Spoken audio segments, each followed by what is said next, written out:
Okay, so bukas tayo ng rear cover nitong Honda Jazz at yun, dito pala galing. So confirm na natin na dito galing yung dragging issue ng Honda Jazz na to. Damage yung CVT belt. Okay, update kami mga sir at ma'am. Thank you. We are Team Sax!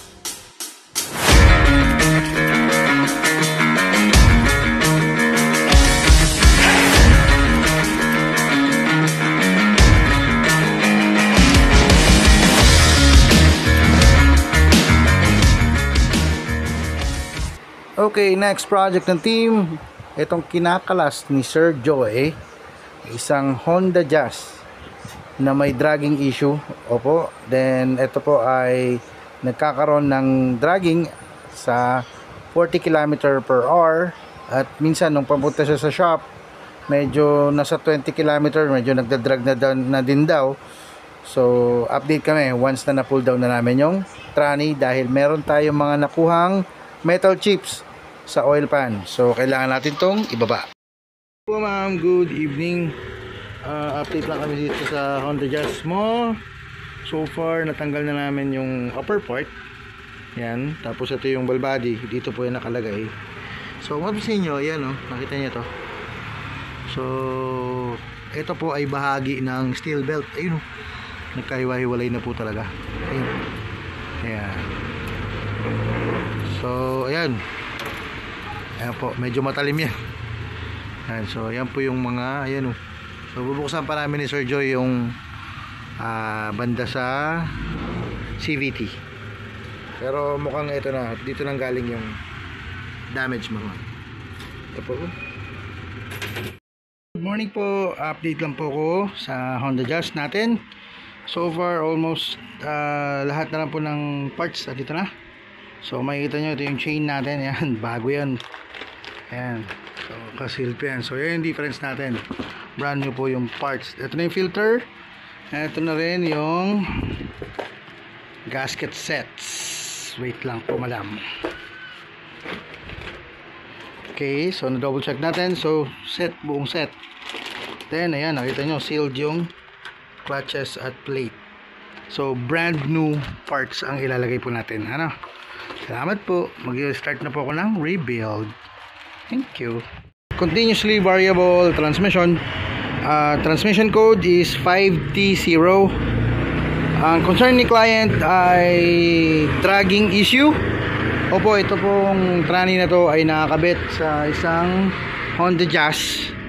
Okay, so pag bukas ng team ng rear housing cover, bumungad sa team itong putol-putol na steel belt. So kung mapapansin nyo, so far nakakabit pa rin yung iba, pero yung dragging na nararamdaman ni owner ay dahil sa hindi na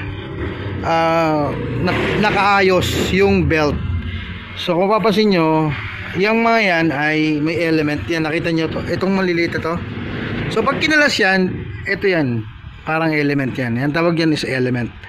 Ngayon, ang element na to ay pinagdudugtong-dugtong nitong steel belt na to. Nandiyan yan naka-suksok. Yan. So pag naputol to, especially ito, yung isang side talagang putol na, kaya mapapansin nyo, magda-dragging na po yung unit. Okay, so ito naman, papalitan natin to ng rebuilding kit. At the same time, ito yung belt. So ito yung belt nilalagay natin. So ito, mapapansin nyo, sa mga mag-i-install po ng belt, meron po siyang direction. Ayan o, yan. So kailangan yung direction po ng belt may tama yung pagkakakabit. Bakit? Dahil ito po ay isang push belt. So imbes na yung nakikita natin sa mga motorsiklo na pahila, ito naman ay push belt. So yun po ang kaibahan nitong belt na to.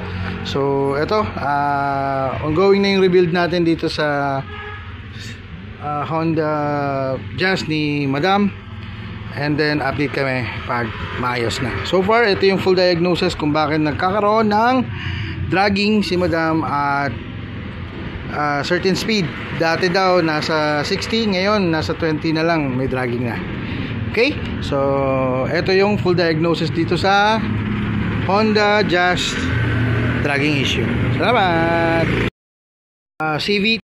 Good morning everyone! Welcome back at Santiago Automotive. Ngayon ay final test drive nitong Honda Jazz na to. So far, tingnan nyo pag may acceleration tayo, aggressive na si Honda Jazz. So makapansin nyo, konting apak lang natin, nasa 80 at wala nang dragging. So far, ito po yung pinaka problema nitong Jazz na to, yung ating dragging issue sa tranny. Ngayon, ang nakita ng team dito is yung sobrang worn out na ng steel belt. Okay, so medyo nagkaroon lang ng problema dahil sa tingin po namin ay medyo matagal po bago nagpalit ng CVT fluid itong Jazz na to. Pero so far okay na, maayos na po yung unit, and then good to go na po ito. Wala na rin trouble code at maayos na rin even yung ating sports mode. Yes, itong pedal shifter magana na rin po. So far pasado na to sa team, and we are Team Sax at your service. Salamat!